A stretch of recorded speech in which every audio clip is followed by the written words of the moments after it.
Let us begin with the salawat ala Muhammad wa ali Muhammad. Allahumma salli ala Muhammad wa ali Muhammad wa ajil farajahum. A'udhu billahi minash shaitanir rajim. Bismillahir rahmanir rahim. Alhamdulillahi rabbil alameen. Wassalatu wassalamu ala ashrafil anbiya'i wal mursaleen wa ala ahli baytihi at-tayyibin at-tahirin al-ma'sumin. Wa la'natullahi ala a'da'ihim min al-awwalin wal akhirin. Amma ba'd. فقد قال الله سبحانه وتعالى في كتابه بسم الله الرحمن الرحيم كل نفس ذائقة الموت. My respected brothers and sisters, Assalamu alaikum jami'an wa rahmatullahi wa barakatuh. Salatul Mayyit, there are 5 takbirat to be recited. So imagine if Sayyid Musa, he is the dead body. If it is him lying this way, then the Imam of the Jama'ah can stand by his waist in the middle. If, however, it is a marhuma, a woman who is going to be buried, then the Imam of Jama'ah should stand closer by her head and then gathered as close to the Mayyit, and behind the Imam, everybody gathers for the Salatul Janazah. A person, it is recommended for them to be in wudu, but if they are not, then it is not a problem. It is not a salah that has a requirement of ghusl or even wudu. And then there are 5 takbirat, meaning Allahu Akbar, and then immediately after the first takbir, there is recitation. After the second takbir, recitation. There will be 4 recitations. On the 5th takbir, the salah finishes. There is no ruku', there is no sujood, there is no tashahud, there is no salam. So in the first takbir, Allahu Akbar, the Imam of Jama'ah has to recite a minimum of the shahadatain. In the second takbir, then he has to recite a salawat. After the third takbir, he has to recite a dua for maghfirah for the mu'mineen and mu'minat. 4th takbir, he recites dua for maghfir for hadha al-mayyit, for this mayyit. And then the 5th takbir completes the entirety of the Salatul Janazah. It is as simple as that. It is very easy to find if anyone is leading it or wants to recite it or participate in it. It is available on every website of the Maraja, available in English, available in Arabic, translation, transliteration, it is all there. But this is something that is the 4th wajib. Who is it done for? If a child has reached the age of 6 years, then it is wajib for them to have Salatul Mayyit recited for them. If they are less than 6 years old, it is not wajib, but if they are mumayyiz, if they are able to discern right from wrong, or discern that salah should be prayed, then it is recommended that you recite the Salatul Mayyit for them. Any questions with regards to Salatul Mayyit? I've got 2 questions, Sure. if that's possible. So you know when we read about the Salatul Mayyit for the Holy Prophet, Yes. we hear that Amir al-Mu'mineen recited 70 takbirat, Yes. or more than 7, and then sometimes we hear that. So what's the reason for that? And then you said a minimum of shahadatain in the second Yep. recitation. In the first. Sorry, yeah, ashhadu an la ilaha illallah. So can the shahadatain be recited of the bearing witness of the wilayah of all the imams? Cool. In regards to the first one, I haven't come across the hadith of 70 takbirat, but definitely there are others that talk about 9, 11, if I recall. Okay. And the reason for this is mentioned in the ahadith itself, that for a ma'soom, there are extra covenants for them that require the extra takbirat that distinguishes them from all other human beings. Yeah. Number 2, in regards to the additional recitations, absolutely. Because once you've recited the shahada or the shahadatain, it is mustahab for us to be able to declare the shahada for the wilaya of Ahlul Bayt alayhimus salam, and if you want to be able to increase that statement, but we were talking about the minimum requirements, is the shahadatain. If you want to increase it, then there's no problem in increasing it. The same with the other ad'iyah, the other du'as mentioned inside the other takbirat. If you want to increase it and add your own specific worded du'a, no problem, you can do that as well. One more question, if allowed. So we know that our brothers of the Ahl Sunnah, they have one less takbir. So when it comes to participating in funerals, I guess vice versa, then if they finish at 4, what do we do? So from their perspective, their ahkam is correct, which means that we are allowed to participate in the principles of those ahkam as well, and are allowed to consider those to be correct as well. But for us, if we are participating in the janazah of a non-Shia, the 5 takbirat are because they are Shia. And so because they are Shia, this hukum relates to a Shia mayyit. If you are standing in the janazah of a non-Shia, there is no requirement for you to recite the 5th takbir, because that is something that is for the members of the school of Ahlul Bayt alayhimus salam. I've got other questions now. If you want to recite it for yourself, that you complete the way in which your fiqh suggests the ahkam of Salatul Mayyit can be done, you can recite it. But generally speaking, what my understanding is from the hukum, that 5th one is for the Shia. It's for people who belong to that sect. Can Salatul Mayyit be read more than once? It can, but there's no need for it per se. So once you've completed it once, if another group comes late and wants to do it again, there's no barrier to that, but there's no requirement for it. And then the duty has been fulfilled. It's actually linked to what you said.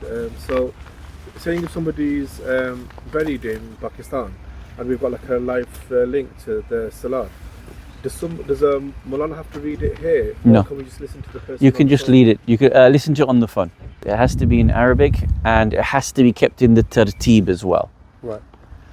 So you can't bring forward the Salatul Janazah before the dafn, before the kafan process, and you can't do it after the dafn process. I want you to imagine 2 scenarios as we reach here. The first one is that we have performed the Salatul Janazah at the Husayniyya or Masjid. The second one is that we haven't performed it. The reason why I start at this point is that when we arrive here at the graveyard, it is recommended for us to be able to put the mayyit down 3 times between getting to his actual grave. So the 4th time is where we will place the actual mayyit, the coffin or the body, at the actual grave itself. So there should be 3 times. Now if you imagine, let's just make an example. Let's say we didn't have a place to be able to recite Salatul Janazah. So we came to the graveyard and we did it here on the grass. From the point of finishing the Salatul Mayyit, we want to be able to make 3 halts. We want to take the body, put it down once, pick it up, walk with it, put it down twice, walk with it, put it down a 3rd time. The 4th time, it arrives at the actual point of its grave. If you've done the Salatul Janazah at the Husayniyya, then as you take the body out of the hearse, you will be walking with it, and when you put it down the 1st time, that's the 1st stop, that's the 1st halt. Why do we do that? Why is it recommended? It is recommended to get the body used to being on the ground or in the ground. So I'm just making you conscious of that from this point onwards. We go back a step. There are some ahkam that are just important for us to remember. Hands up, how many of you are going or planning to be in the kafan dafan team. Yep. So in the previous session we mentioned that those who are going to receive the phone call from the family to say we have someone in the state of ihtidar, in the throes of death, that you should be acquainted with the laws that you can immediately start to tell them about. Things like when the body, when the soul actually leaves the body, you have maybe 3 hours until rigor mortis starts happening. Put the body flat. So, if they've died like this, put the legs out. Take the earrings off as quickly as possible. Any nose rings, so you don't have to do it later. We mentioned that. Amongst the issues are that the cost of the entirety of the process of the wajib acts of the whole death process, kafan, dafan, x-rays, etc. It has to be bared by whom? Who's it borne on? Who? Mayyit. By the Their next estate? No, not the next of kin. Not the family. The person himself. This is very important. So God forbid if Sayyid Musa passes, Allah yatula amruhu, Allah grant you a long life, from your estate before any inheritance is taken, the cost of the entire process of the wajibat is on him. Even for women? On his estate. Right? Which has to be taken from that. Now, how much is the cost of digging the grave?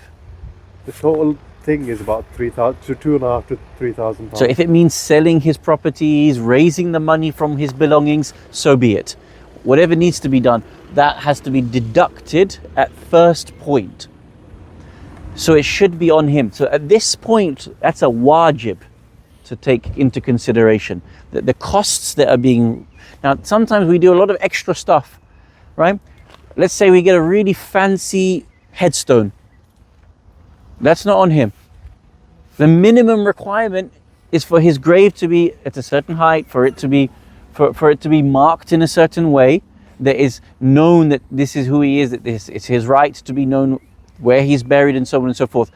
Now you want to get a fancy grave, a marble covering, a photo of him, that's not on him. That's extra for the family to bear the costs of. But that's a wajib that needs to be considered at this point. We have to make sure, again another wajib issue, we have to make sure that we bury in a Muslim grave, Muslim graveyard. So the ideal is what? To bury as close as possible to where the person died. Why? So that it does not prolong the cycle of when he is buried. So the mas'ala, again you guys who are especially going to be in this committee, is to find a graveyard that is aqrab, that is most qareeb, that is closest to him. Not furthest away, not international. If there is a reason to bury someone further away, which is a legitimate reason, then it is permissible. What could be those legitimate reasons? Number one, in his wasiyah, he has said, I want to be buried here. I want to be buried in Wadi as-Salam. I want to be buried in my hometown where I was born in Lahore, wherever. Can you see? That's his wasiyah, we follow it, as long as it's possible. Whose upon that cost? The mayyit. It's upon his estate to be able, before any inheritance is taken out from that. So number one, it has to be in a Muslim graveyard. Number two, it has to be as close as possible. If there is an istithna, it is because he has an exception, because he has said, I want to be buried in a different plot, different graveyard. Or in a different graveyard further away, there are righteous people. For example, you're in Mashhad and you can be buried closer to Imam al-Rida alayhi salam. It is preferable to be buried closer to Imam. Or there's a great alim, Sheikh al-Tusi, you want to be buried. Or there's good mu'mineen in this plot and they are known to be righteous, where there's no adhab upon them probably. There is good given to them. It is preferable to bury there. Make sense? Is it okay to this kind of desires to be buried in some place where it's far away. As long as there's a genuine preference, there's a reason to the preference, like a legitimate reason. I'm talking about the fiqh here, not what likes and dislikes. So if Sayyid Musa passes away, it's permissible for him to be transferred to Pakistan. What is the first masala is to be buried as close as possible. And if he should be buried in Oldham instead of Manchester, it's because the graveyard in Oldham is somewhere preferable. It's frequented more often by mu'mineen, or it's got ulama that are buried there. That makes it preferable. Does this really matter? If you imagine that a grave receives the torment of Allah, would you prefer to be next to a grave that is being tormented, or next to a grave that is being given divine reward? So a person in a grave knows about what's happening to us. Yes, according to our ahadith, yes. But he has done good deeds throughout his life, and he's not like he has done any sin or lesser sins. Why do? He's aware, because when the this is a lovely question. When the veils are lifted to the next world, your perception of adhab, Allah's punishment and pleasure and rida, is very, very different to what it is now. You see realities. And so what you don't want is to be in your grave next to a person who's being punished, because you will be aware of that torment. If the graveyard is not a Muslim graveyard, it is permissible to bury in a graveyard which is for non-Muslims but has a plot for Muslims. Like this. I imagine this is the Muslim plot. Yeah. So the rest of it is all non-Muslim. It's not permissible for you to bury in the non-Muslim plot, but in the plots of the Muslims, it is wajib for you to bury. If for any reason you cannot get that anymore, there's no spaces left in this, it is wajib kifai. Thank you so much. It is wajib kifai for the community to find and start investing in their own plot for themselves. So let's just assume, God forbid, you start running out of this space and you cannot dig deeper, you cannot take the graves again. You have to, in advance, start finding another plot that allows Muslims to be buried in their own plot. We carry on with sort of the issues about where to bury before we actually get to the burial itself. So we mentioned Muslim plot or cemetery, and it's wajib kifai for the community to have that plot. We also mentioned it should be as close as possible, and you can only evade that if there is a legitimate reason to bury further away, and what those legitimate reasons are. Now comes an interesting question that you had asked earlier on when we were sort of standing together. Have you heard of people who have asked for certain things, ornaments, to be buried with them inside their grave or inside their coffin? Have you come across that? What is the ruling on that? It is permissible for you to be able to bury something with them that they have asked for. So it can't go inside the coffin itself, but you can put something on top or tie something on top. Let us say a person has a handkerchief that they've always used to collect their tears when they've been crying for Imam al-Hussein alayhi salam. You can use a safety pin and tie it to the coffin, for example. Or let's say they have a ring that they've worn and they want that to be placed on top of the coffin, no problem. In my personal will, there's a Quran that I've been using for many, many years to recite and teach from. I want that to be buried in the grave with me. It is permissible for me to be able to do that. It has to remain within the threshold of what would the urf, the normative expectation be of what would be permitted. What I mean by that is, if we start elevating the amount that we're burying in there, where it sort of seems that the person is abusing the freedom, or I'm making a joke here. I said earlier on, you know, when you have the the ancient Egyptians, they used to bury their slaves with them and their horses with them and trinkets and ready for the next world. When it's that sort of thing, it's not permissible. Yeah, it can only be these sort of 1-2 individual items that are very unique, special to them. I remember in one case, a parent wanted to bury a teddy bear with the baby. So those people who are involved in these processes may be asked. Now it's not a wasiyah.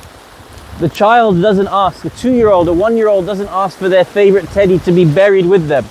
Is it permissible or not permissible? Yes? Yes? It is, it's permissible. There's no shar'i ruling stopping that from happening. Again, as long as it's not being abused, where the urf would say that this is sort of undermining the hurma of the burial process. One teddy bear with the child, no problem. So, you know, when we hear about the burial of the mother of Imam Ali alayhi salam, Yeah. we hear that Rasulullah got his own cloak Yes. and he put it around her. Yes. So in the same way, like for example, if I've got a flag from Imam Hussein's haram and I want my coffin, for example, to be wrapped around that alam, Technically, there's no prohibition in stopping you from doing that. yeah. Yeah. These items, if they're put, inside the burial place, what benefit do they carry for the individual soul? It has to be something. I mean, the teddy bear, it was not for the child. It's for the parents to have some sort of solace. But generally, it should be something that is limited to the idea that this is a wasila for me. Okay, you see, it's not decoration. The moment it starts going into decoration, it's haram. But if you say, I gave the example of a ring, I gave the example of handkerchief. If you use these as wasila or wasail, then it would be permitted. Outside of that, that's where we start getting very, very ishkal-esque. Make sense? Yeah. Is there any other example that you want to ask? Specific example that we can just make sure we know the difference between what will be permitted and not? Any other examples? One of the brothers gave the example of a sword. Yeah. Again, one person wanted to be buried with their sword in accordance with the dua of Al-Ahad. Raise me from my grave with my sword unsheathed. Permissible. It's there. We have a dalil. The person wants to be buried with their sword in order to serve the 12th Imam. No problem. Can I be buried with my iPhone? No. Can you see? There's no religious context to it at all. Okay? The next mas'ala is this, very important actually. So, I presume everybody knows that we have to bury around 6 feet deep. Yeah? The depth of the grave has to be the length of an average man. So that's either 6 feet generally or to the shoulder length of an average person, average man. So that's why we generally have that phrase, we're going 6 feet deep. But why is actually that so important? One of the wujub of the burial is that if the mayyit is smelling, the body has started to decompose, or it's been a gap between the hunut being put and the decomposition has started, or the grave is too shallow, and any one of those things risks an animal coming and digging up the grave or digging up for the mayyit, one has to make sure that that person is buried deep enough to stop that from happening. Or that there is no smell that is so pungent that it's going to attract wild animals. Yeah? Now, of course, as you know, in different places, animals are sort of different levels of scavengers, right? So generally here, I could be wrong, the most scavenous sort of animal might be a fox. Generally, a fox definitely cannot dig up. But there are other animals that can go dig. So again, amongst the wajibat is that you make sure that if you're burying someone, that even the smell of that mayyit is taken into consideration about the process of where you're burying that person. After this, I mentioned we should also know, or I wanted to mention that we should also know that we are obligated to bury any part of the body that becomes separated from the body of the mayyit. That includes hair, that includes nails, any part of the body that becomes separated. Did you say obligatory? Yes. So imagine you are taking off something from their hair. Let's say, I don't know, I'm giving you an example. Let's say you're taking a clip from their hair and you accidentally pull one hair out. That hair has to be buried with them. Let's say as you're taking off a ring, I don't know, the nail breaks off. Just as an example, you have to bury even the nail with that body. Now let's assume you can't bury it with the body. Let's say you find the hair later on. You can't dig open the grave, so you have to bury that hair somewhere. Near the grave? If possible, as close to the grave as possible. If not, as close as you can possibly do. You've shipped the body to Pakistan, you can come here and bury it. The hair or the nail.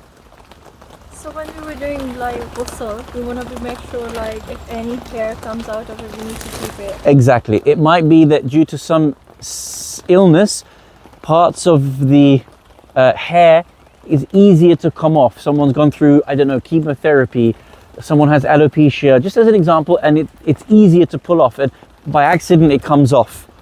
You have to keep that aside and put it in the coffin, or if not, then at least put it with the body when you bury it. Any questions? I'll read the mas'ala. If a part of the corpse becomes separated, even if it's its hair, nail or tooth, it must be buried with the body. In the event that the separated part is found after the body has been buried, based on obligatory precaution, even if it is a hair or a nail or a tooth, it must be buried in a different place. Fairly simple, but again, amongst the wajibat that we need to take into consideration. Sheikh, can I ask a question? Yes. Say if somebody is alive and they have, I don't know, an amputation and they lose all their limbs and then they die afterwards. So what happens to, so say for example there's a gap of, I don't know, 3 months between the amputations and that person's death. So those limbs that were amputated whilst that person was alive, would they, so they'd have to be buried, right? Or what would you do with them? I will happily check. My understanding is if they have died without, those things have already been amputated before them for that period, then it doesn't need to go with them. I will check and double check. Hospitals would decompose of those I was going to say, substances somewhere. in the example he gave, it's been 3 months, but we'll check, inshallah. No problem. Okay, no problem. I'll double check. After this, we came to the point of the Salat al-Mayyit is either to be done, for example, there or in the Husayniyah, and we bring the corpse with us. So you take, I want you to imagine that the hearse is parked in the closest parking space. We take out the coffin and we want to have 3 halts between taking it out and the actual burial, between the actual grave itself. The philosophy behind that is what? That you get the body Used to being on the ground. used to being on the ground. Of course, we have to make sure that we are as gentle as possible when we do the halt, and we're gentle as possible when we lift it and when we carry on walking. Let us say that we have now done our 3 halts. The 4th has to take us to where? The actual grave itself. Now, if it is a male, then you have to, or it's recommended, don't have to, it's recommended that you place the coffin or the mayyit with the head. I'm gonna, so which way is Qibla? That's Qibla, right? So, So that's going to be, is here, and this is the legs. So Yep. the mayyit is facing that way. the mayyit is facing that way. So then you would bring the mayyit, for example, on this side where the head is next to the feet of the actual grave itself, and you would place the mayyit here. So you bring the body that way. Assuming in this context, because look, which you've got This is two. the legs, and that's where the head is. Okay, so eventually the mayyit is going to be buried this way, yes? Yeah? So after the 3 halts, it's mustahab that the 4th halt is that the head, that the grave, if possible, the mayyit, if possible, is placed next to the grave. But where next to the grave? His head is at the point of where his feet would be. Yeah. That. If it's a male. If it's a female, it is recommended to be where? Here. So it is alongside the grave. The corpse should be placed on the ground at a short distance from the grave and be taken slowly toward the grave in 3 stages. And at each stage, the corpse must be placed on the ground and then lifted and then brought closer. And the 4th time, the corpse should be put down is when it is being lowered to the grave itself. If the deceased is a male, then on the 3rd time the corpse is put down, it should be placed on the ground in a way that the head is at the feet of the grave. And on the 4th time, it will be lowered into the grave head first. You understand? So the 3rd stop is where? 1, 2, 3.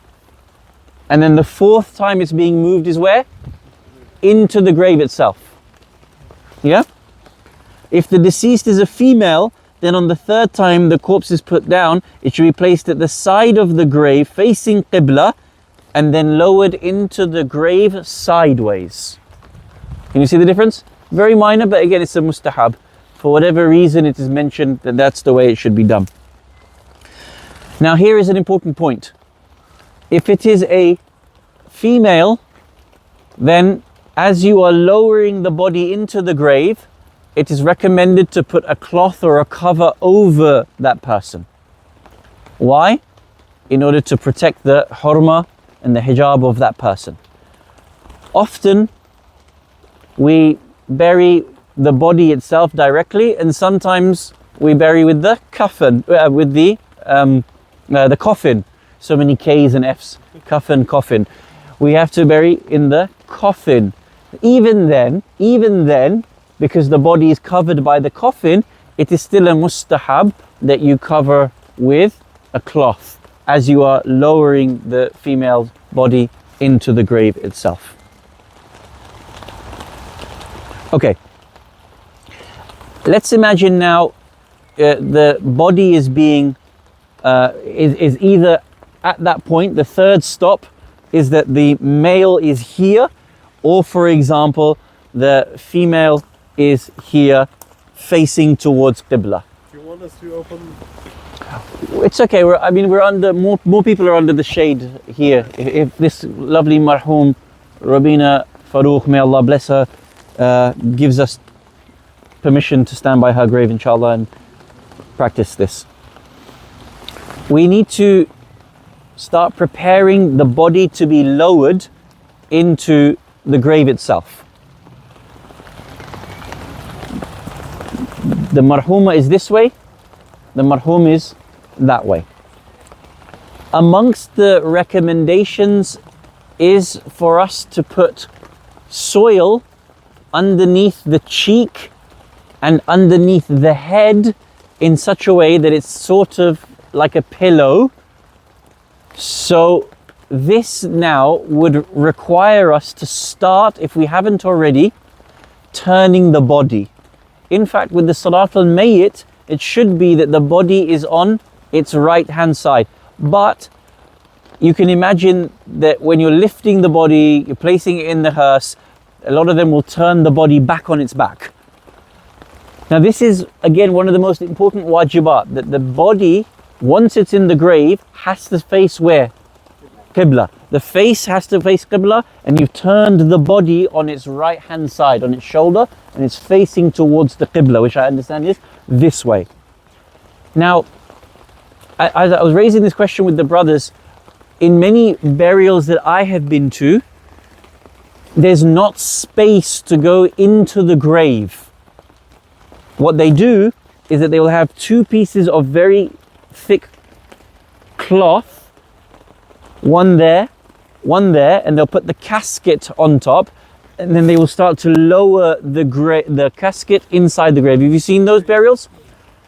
Some places tell you have to dig very small graves. A person cannot go in, which means all the masail have to be finished where? Before. Here. The person inside the coffin. For those people who have bigger graves and there is someone allowed inside and you receive the body, then the masails are done where? Inside the grave itself.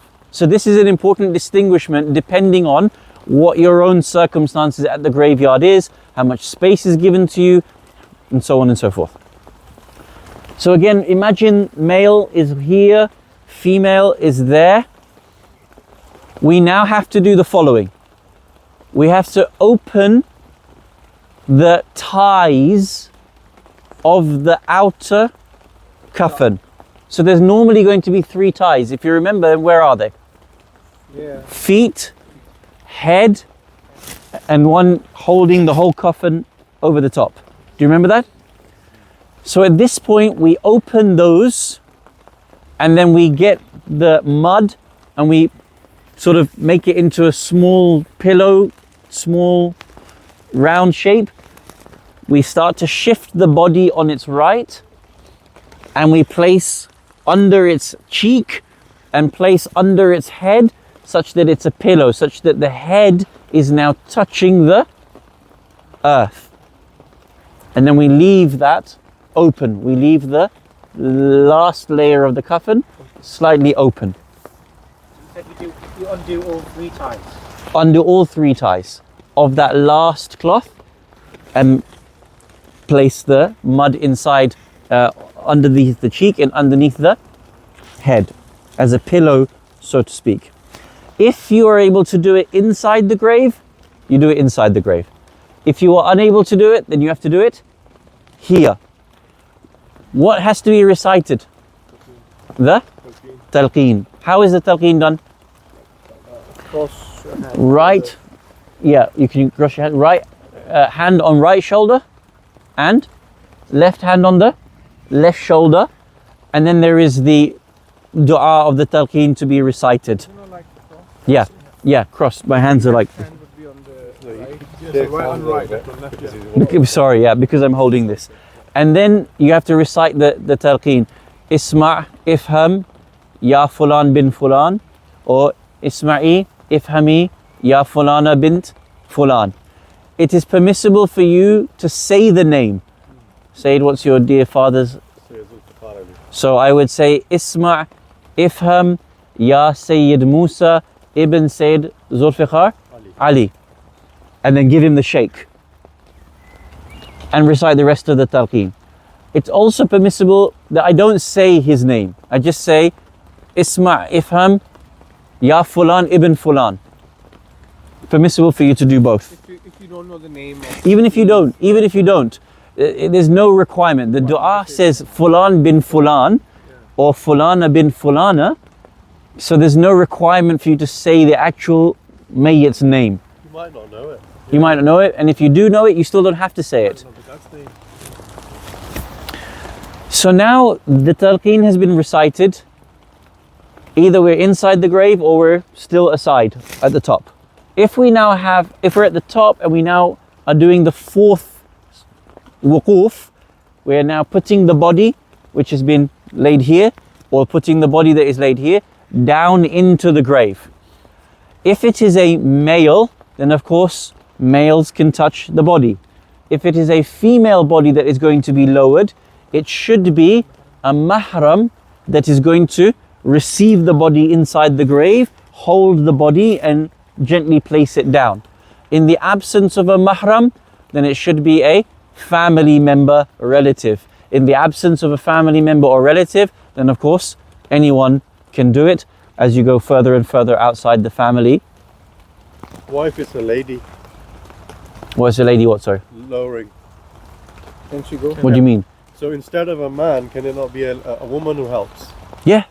There's no problem. No, yeah, so a lady should, a mahram or a lady can receive that's the body inside the... So basically, there's this.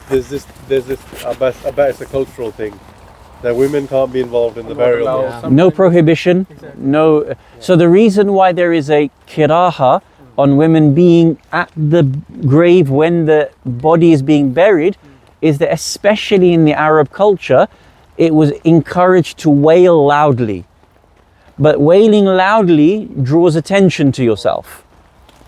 So it can break the hijab, or the prime idea of what is hijab. So the idea was that, and also secondarily, it can be very tough to see, it can be very difficult to separate that last time. And so that's why there was cultural kiraha on women not coming to the burial process itself. But there's no hurma in it. And in fact, if a woman wants to come, shar'an, there is nothing stopping her. No one can go, we're from the burial committee, we're stopping you from coming. We're from the family, we're stopping you from coming. That person has as much legal right to attend the burial as anyone else. The kiraha has been because it's typical that the wailing might be a distraction or something of that nature. Just one more question. You do the talqeen once the body's inside the grave. You don't do the talqeen No, outside. So what I was saying is that it's dependent on the grave size. Remember, if you're possible to be in the grave, then you do all of these masail in the grave. If, however, you've not got the space to stand next to the body and actually do the talqeen, you have to do it up here. So either you do it there if it's a man, or you do it here if it's a woman. Then the next thing was lowering the body into the grave itself, which is mahram should be lowering the body if it is a woman. So I'll read again some of the masail for you. It should be placed at the side of the grave, this is for a woman, facing qibla, and then lowered into the grave sideways, and a cloth should be over the grave while it is being lowered into the grave. After the corpse has been placed in a niche in the side of the grave, the ties of the coffin should be unfastened. Remember, if we don't have the space, we have to do it outside. The ties of the coffin should be unfastened, and it is better that the first tie of the coffin at the head of the corpse be opened and the face of the corpse be placed on soil. An earth headrest should be formed and placed under its head. So obviously if it's being turned, you're going to have the cheek and you're going to have the head that has soil underneath it. If the deceased is a woman, then someone who is a mahram should lower her into the grave. If a mahram is not present, her other relatives should be able to do this. Then comes the talqeen, which we mentioned. Okay. It is recommended that the person who places the corpse in the grave should have wudu or ghusl. Should have wudu or ghusl. So if you're in the state of janaba, it is still permissible for you to lower the family member or whatever the person in, but it's recommended that you are in wudu or ghusl. It is recommended that you be bareheaded and barefooted. Obviously, for many people, they might not be able to be barefooted inside the grave or bareheaded, especially in certain weather. Why? What is the reason for barefoot and barehead? It is a sign of grief. Let me word it to you this way. God forbid your parent dies, Allah yatula amrahum, and you receive the call. It is a sign that you get up straight away and not take any consideration about what you're dressed in and just go. Yeah? At that time, people wore turbans. And so to sort of stop wrap your turban was a sort of delay, and it wasn't a sign of immediate grief. If you're so aggrieved, you go straight away. Nothing stops you. And so the reason for the recommendation of going bareheaded and going barefooted is a sign of grief. Now, obviously, in our own community, sometimes a person, it takes 2 days to get them from the doctor. It's a 2-day process, 3-day process. It's not a mustahab that is something that is so strict that somehow the corpse loses any thawab if you don't do it, and so on and so forth. Sheikh, can I ask, I read somewhere that the person who's lowering during the talqeen shouldn't be, say, the son or the daughter or the immediate, and it was more of a, was it more of a karaha thing, or? So the recommendation is that the family do not put the soil on the grave. Yeah. So it's not mentioned in the ahadith or the fatwa that you cannot be a family member that lowers, is the person to lower the body or to receive the body.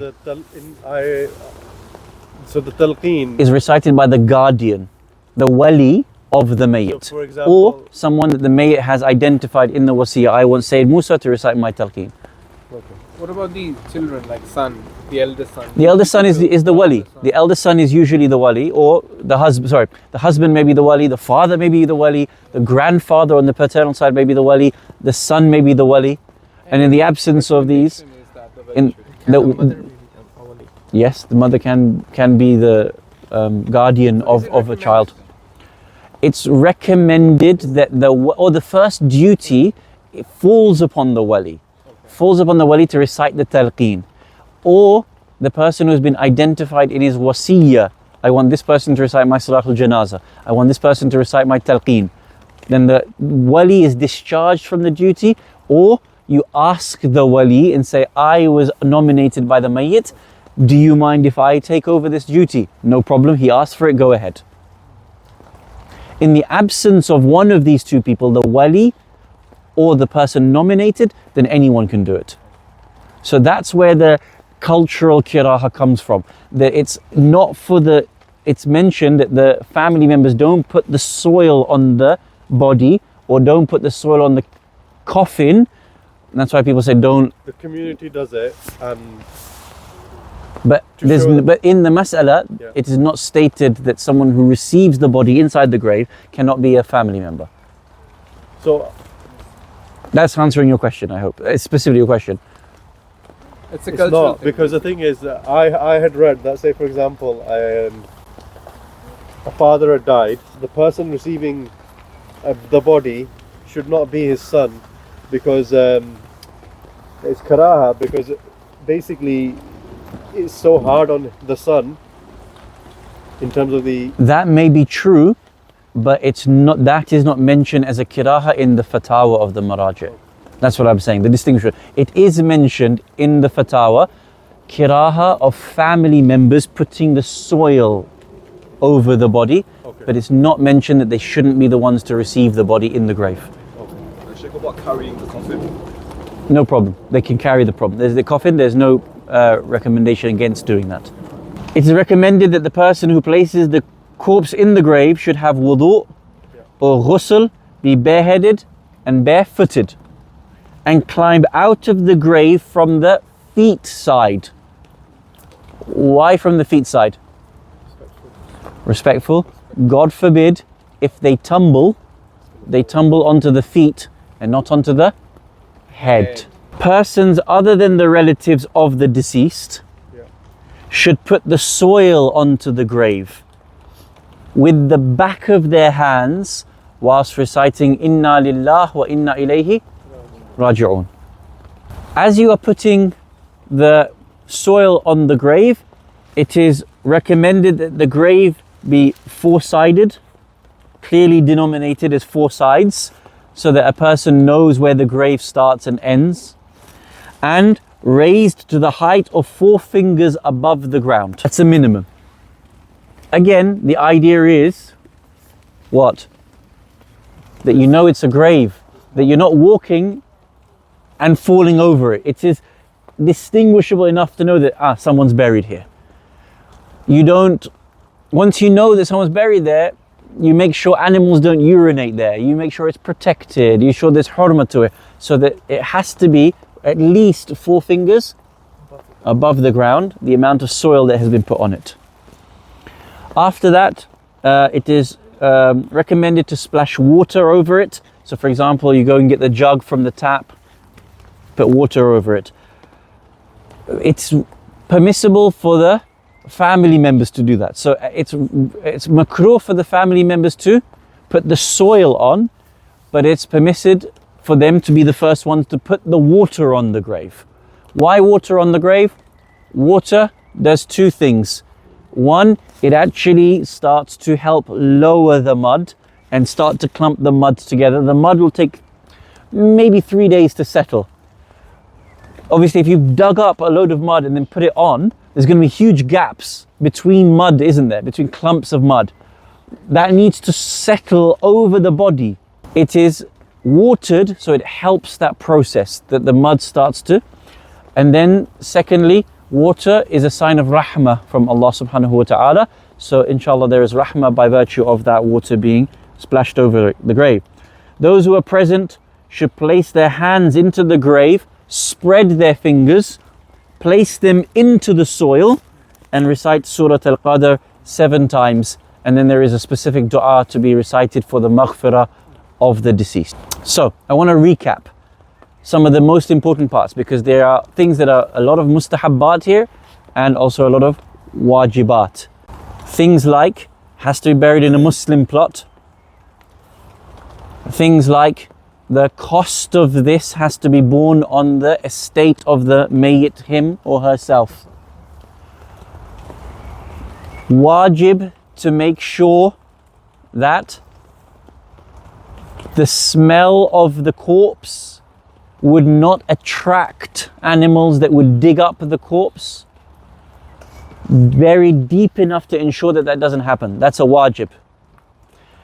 Wajib, main thing is what? Turn them on their right hand side and facing Qibla. More or less, as long as you've done those things, more or less you are covered. Opening up the coffin, placing mud underneath the cheek and the head. Once you've done these things, it is better that the first tie of the coffin, the head of the corpse be opened and the face of the corpse be placed as well, and an earth headrace should be formed and placed under its head. These are the main wajibat that have to be, and then it was all the additional things that we mentioned. Kiraha for some not to do certain things, mustahabbat for some to be able to do things. Once the entirety of the soil has been placed over the grave, at that point what happens? People start to depart. There should be the wali or the nominated reciter of the talqeen that stays to recite the second talqeen once people have left. What they mean by left is they say 40 steps. You don't have to count once everybody has turned 40 steps away. You know, car park is over there. Once people have left the grassy area, once people have reached their cars, the wali, it doesn't have to only be one person. What I mean by that, as an example, it's raining. You decide to stay and hold the umbrella for me so that I can actually, which you said the head is there. I stay by the head and I recite. No problem. Like it's not wajib that one person, but obviously the wali or the nominated person stays behind to recite the second talqeen. Once you've finished that, if there is anyone who has to perform ghusl-e-mayyit, then they go and perform their ghusl-e-mayyit. Do you remember when we were mentioning in the first session, ghusl-e-mayyit is what? So long as the body is warm, or even only part of the body has become cold, and if you touch that body before the ghusl has been done, anyone who touches it with their bare hands, it is wajib for them to do ghusl-e-mayyit. How do you do ghusl-e-mayyit? It is like your ordinary ghusl of janaba. It is exactly the same, but the niyyah is wajib for ghusl mayyit. Let us say it is a child that has touched the body and it is still warm or partially not cold, because different parts of the body turn cold at different paces. So long as part of the body is still warm, and ghusl mayyit is wajib. But you're 30 years old. But what if a person is 6 years old? The person is not mumayyiz, doesn't understand what they're doing. Their grandmother passed away. They came to wake up their grandmother. They don't know the grandmother's died. Grandma, wake up, utto, utto. Grandma's not waking up. They run to tell the mum, where did you touch the body? Oh, I touched her on the leg. She's still warm. Is it wajib or not wajib for the 4-year-old, the 6-year-old to do ghusl mayyit? I'm guessing. I don't think so. Wajib. Is it? Yes. Being non-baligh does not affect the mas'ala. It is still wajib for غير baligh, غير mumayyiz to perform ghusl mayyit with the niyyah of wajib. Now, let us say they forgot. Let us say they didn't know about it. They then still have it obligatory upon them. So when they come to know of it, or when they become baligh, let's say they realize this morning I am baligh. For whatever reason, they still haven't done their ghusl mayyit. The salah is now wajib upon them. By priority, what do they have to do? Ghusl mayyit. You understand? Okay. So, Sheikh, what's the repercussions of not doing the ghusl, isn't it? You're not tahir yet. So all of your ritual ibadat of salah and saum would not be counted. What if someone didn't know this and they found out? Then they have to pay back. Yeah, so if you didn't know and then later on you came to know, it's wajib upon you to know the rules that are upon your personal life. So you would have to then pay back the qada for those things that you fear you would have had qada for. What is recommended, like how long the body should stay with the grave, after the burial happens? So how long they should stay with the grave? There is the recommendation of reciting the talqeen, and then if you want the various different mustahab recitations, which is placing your hand in the grave, reciting the dua for forgiveness. You can stay as long as you want to be able to recite Quran and dua. What is also important to balance is that you go and spend time with the grieved members of the family. So if it's your own family, you should be there to support them as well. So not sitting here so long that your duties, your akhlaq and duties of looking after your family are not fulfilled. Al-Fatiha. Bismillah ar-Rahman ar-Rahim. Ar-Rahman ar-Rahim. إياك نعبد ونستعين اهدنا الصراط المستقيم صراط الذين